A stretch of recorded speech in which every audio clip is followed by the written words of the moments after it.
Estos días pasados, estos meses pasados, el Señor nos viene hablando vez tras vez, y en el mensaje de Luis nos decía, Dios nos confronta, y nos confronta con su palabra, y nos confronta buscando aquellas cosas que tenemos que mostrarle a Él o poner en el altar para ser aquellos hijos que Él está planeando, o que Él tiene planeado, mejor dicho, para ir más allá. No porque estés haciendo mal, sino porque Él te quiere llevar más allá. Y pensando en todo eso y meditando en las palabras de Jesús en la cruz, me llamó la atención por qué Jesús, cuando termina, cuando dice consumado es, lo dice con unas palabras legales, jurídicas y legales. Dicen en griego, tetelestai, que viene a ser asociado al Islam, que es del hebreo.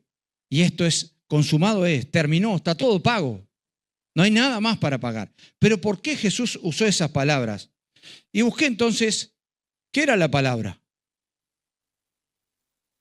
Y por allá nos van a alargar que es la palabra, pero no quiere aparecer. Lo voy leyendo. La palabra es considerada una de las fuerzas más poderosas que posee el ser humano, capaz de construir, destruir, sanar o herir profundamente. Actúa como herramienta esencial para comunicar emociones, ideas y pensamientos, moldeando la realidad y la historia y las relaciones interpersonales. Pero vamos a ver qué dice la Biblia. Esto es una definición. ¿Qué dice la Biblia en Proverbios? Proverbios 18, 21.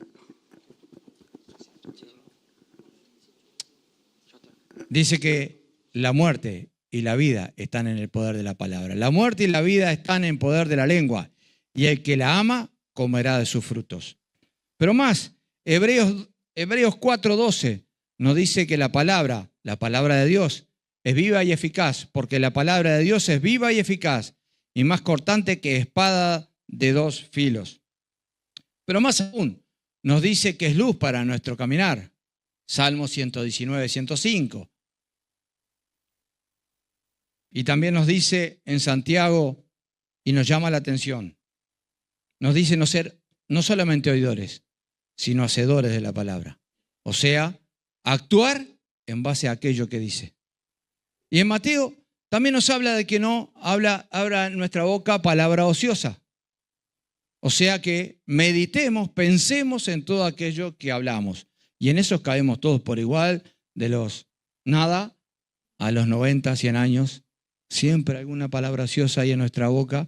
Cuanto más se da, como que más callados estamos, pero por ahí nomás. Pero me llamó la atención Apocalipsis 12:10.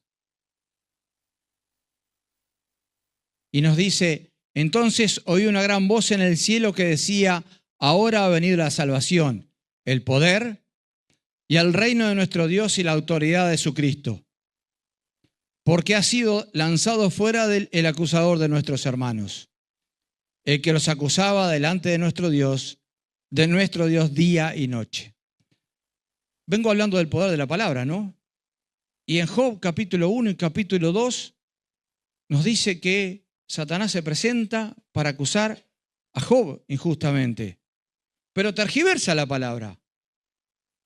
Él le dice, no, pero Job lo está haciendo por interés personal. Él está honrándote, él está adorando, él está levantando un altar y sacrificio por interés propio. O sea, inclusive la tergiversa para tratar contra nosotros.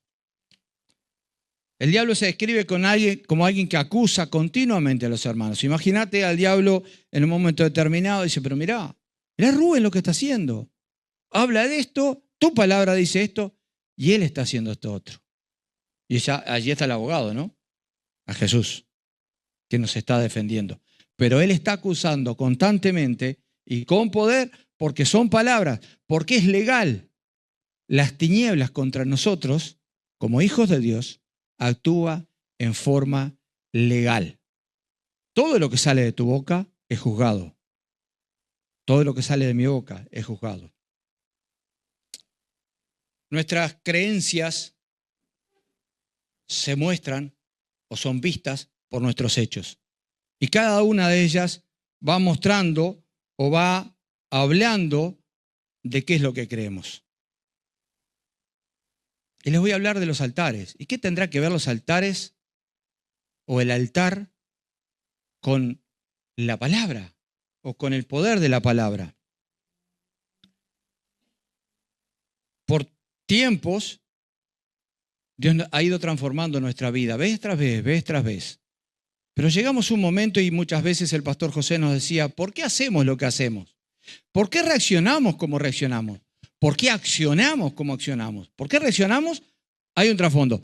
¿Por qué accionamos? Hay un pensar. Hay un decir, voy a hacer esto por tal motivo. Son nuestras creencias trabajando. Son lo que nosotros creemos, lo que nos mueve a más. Pero les quiero llevar a una historia de la Biblia donde nos habla más profundamente. La historia es la de Mefiboset. Mefiboset, hijo de Jonatán. En el momento que Jonatán y Saúl mueren, la criada sale corriendo, porque probablemente venían a matarlo él también, que era el heredero del trono legal. Sale corriendo, se le cae y se le lastima las dos piernas, o los dos pies, dicen los que conocen. Y dice que en esos momentos él quedó lisiado para toda la vida. Aquel que era heredero del reino, heredero del trono de Saúl, cayó. Y fue a parar a un lugar donde se llamaba Lodebar. Y ese lugar era un lugar de incomunicación. La traducción dice sin pastos, sin nada. Y allí se levantó el primer altar de Mefiboset. Un altar donde estaba totalmente aislado, incomunicado, no porque él quisiera, sino porque su elección, culpa de otro, lo había llevado a aquel lugar. Pero también sabemos, es una historia triste, pero también una historia al final linda, porque el rey David le manda a llamar y le otorga de nuevo todo. Pero me llamó la atención algo que quiero leerles y que me pegó. ¿Quién es tu siervo para que mires a un perro muerto como yo? Mire hasta dónde caló la experiencia de Mefiboset. Y él estaba atado a un altar. ¿Por qué digo atado? Les explico. Cuando escuchamos la historia de Abraham e Isaac, y Abraham lleva a Isaac a ofrecerlo, porque Dios se lo pide así, para Abraham no era ninguna novedad, porque todos los pueblos de alrededor ofrecían sus primogénitos. Así que Abraham obedece. Por supuesto se habrá cuestionado se habrá hecho 1000 preguntas por las promesas que Dios le dio. Pero cuando lo lleva al altar, lo ata. Y yo me pregunté, ¿por qué lo ata? Porque él se defendía. Y después, estudiando, vi que en los diferentes sacrificios de animales se ataba el animal, pero aparte se enganchaba a uno de los cuernos del altar. Vayan anotando. Lo ataban y lo enganchaban a uno de los cuernos del altar. Hablando con el rabino donde trabajo, me dijo, sí, era así. Se ataba el animal para inmovilizarlo lo más posible. Cuando Gedeón es llamado a batallar, lo primero que le dice Dios prueba, Gedeón prueba a Dios y Dios prueba a Gedeón. ¿Por qué? Porque le pide que el primer altar que tire sea el del Padre. Ahora, en aquel momento, en aquel tiempo, el honrar al padre y a la madre era algo sublime. Era algo inamovible. Los padres son los padres y no se tocan. Y el altar del padre era el que él tenía que derribar. Dios lo puso en la encrucijada. O me honras a mí, o honras a tu padre. ¿A dónde quiero llegar con todo esto? Charlando en algunos momentos de este tema, charlando con un hermano, descubríamos algo interesante realmente. En un momento determinado, charlando con él, dice, yo me acuerdo cuando mis padres me pedían que les llevara los bizcochos, mis bizcochos, al pai. Y siguiendo y charlando más, vimos que había otros altares que son atados. O sea, muchísimas veces hemos hablado de la idolatría y hemos hablado de qué idolatramos o de quién idolatramos. Pero ¿cuántas veces nos preguntamos qué cosas aún nos tienen atados? ¿Qué cosas nos llevan a accionar o a reaccionar como reaccionamos? ¿Cuántas veces paramos y pensamos, ¿y por qué yo reacciono así? ¿Cuántas veces nos arrepentimos de lo que dijimos? No tenía que haber dicho, pero lo dije. ¿Cuántas veces? Y Dios quiere que sepas, porque Dios quiere que cada día vaya siendo perfeccionado la persona de Cristo en ti. Entonces, ¿qué es lo que te lleva o qué te tiene atado del pasado? En una oportunidad el pastor desde aquí oraba por los errores o los pecados que cometieron los pasados que nos influyeron en nosotros. Pero ¿qué pasó con la palabra que levantaron contra nosotros? Y ahí empezamos a ver. Y empezamos a ver, por ejemplo, cuántos de nosotros o cuántos de ustedes vivieron en violencia durante la niñez. Y ese fue el estilo de vida que aprendieron y vivieron. Y hoy, viviendo esa violencia, son suspicaces cuando les hablan y quieren interpretar lo que les dicen, en vez de tomarlo tal cual. O viven en constante vigilancia, ¿qué es lo que va a pasar? ¿Por qué? Si somos hijos de Dios y cantamos que somos libres, ¿por qué entonces nos sucede lo que nos sucede? ¿Por qué vivimos de esa manera? ¿Por qué desconfiamos? No estoy hablando de ser, se me fue la palabra, ser inocentes o ser ingenuos. No. Pero ¿por qué vivimos de esa manera? Si somos libres en Cristo. Lo cantamos, lo predicamos, pero vivimos de esa manera. ¿Por qué? ¿Por qué ese pasado influye de tal manera? ¿No será que no lo reconocimos? ¿No será que no nos dimos cuenta? Personas que han sido violadas y perdonaron su violación, pero aún hoy viven con miedo. Viven con dificultad en esa área. ¿Por qué? ¿Por qué actuamos de la forma que actuamos? Hay personas que han sido abandonadas y eso está en ellos. Hay personas que no pueden reconocer, siendo cristianos, fieles a Dios como Padre, porque sus padres los abandonaron cuando niños. Entonces, ¿qué es lo que está pasando? ¿Qué es lo que estamos viviendo de esa manera? Les voy a contar una historia de un hombre que es un siervo de Dios. Y este hombre vivió su niñez, su adolescencia, su juventud con un constante rechazo. Por su forma de ser, por su forma de actuar, pero lo rechazaban. Y le dijo a Dios, ¿qué está pasando? ¿Por qué esto sucede así? Rechazo, desprecio de la mano, aún de personas que lo amaban, que lo aman. Y un día, de rodillas le dijo, Señor, ¿por qué? A mí me rechazaron, a mí me despreciaron. Sí, está todo bien, pero ¿por qué vivo así de esta manera? ¿Qué es lo que me está pasando? ¿Y saben qué?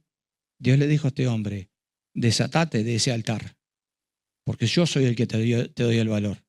Pero ese altar hace que tú camines de esa manera, hace que tú vivas de esa manera, hace que tú estés continuamente levantando una pared para defenderte. Entonces, ¿qué es lo que tenemos que hacer? ¿Qué paso tenemos que dar para ser más libres aún? Somos libres, pero hay algo que nos condiciona. Hay algo que nos lleva a actuar de la forma que actuamos.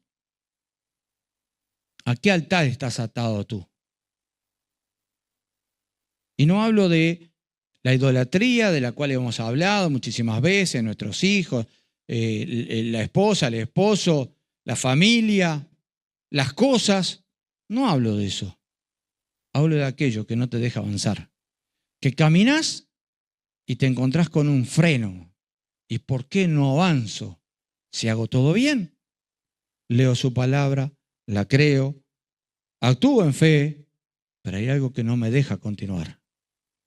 Entonces, el primer paso es reconocer qué te está atando. Y el segundo paso, desatate en el nombre de Jesús. Ese hombre hizo eso y su vida cambió. Ese hombre soy yo. Ese hombre, ese que está aquí con ustedes y muchísimos años vivió de esta manera.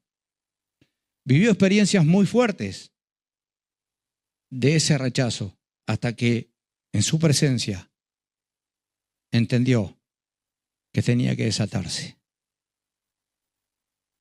Y Dios empezó a cambiar ciertas cosas, ciertas formas de ver, ciertas formas de vivir, no solo aquí, sino afuera. Ciertas formas de entender que su soberanía y su poder están en mi vida, aunque el diablo no lo quiera, y no puede hacer nada si él no se lo permite. Entonces volvemos a Santiago. Las pruebas son para transformarnos, para formar nuestro carácter cristiano cada día más. Y podemos recorrer todo el libro de Santiago, todas las 11 o 12 capítulos pastorales y entender que Dios obra de una manera que nosotros no entendemos.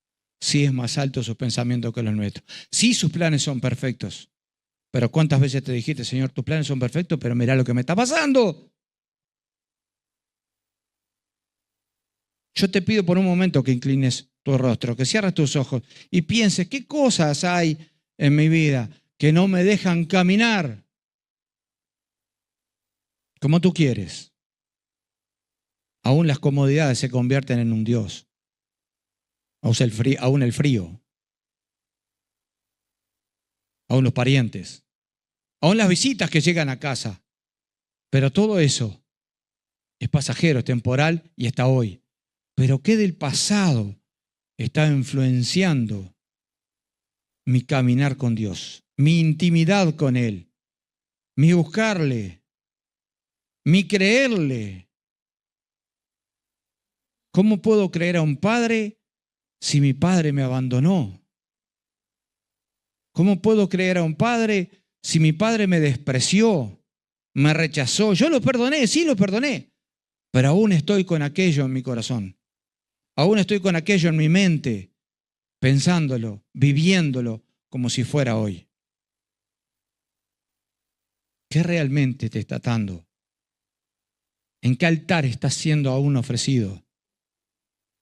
¿Qué palabras te llevaron a no creer aún en las personas? Cuando Jesús en la tierra creyó en 12 hombres de diversos caracteres, y algunos ni nosotros nos pondríamos al lado, pero Dios les eligió y confió en ellos. Y después su Espíritu Santo hizo la obra. ¿Qué realmente te está atando para ser un hombre o una mujer de Dios, en la cual tu boca se abra para hablar a otros, en la cual tu boca se abra para sanar heridas de otros, en la cual tu boca se abra para llevar olor fragante a tu Rey?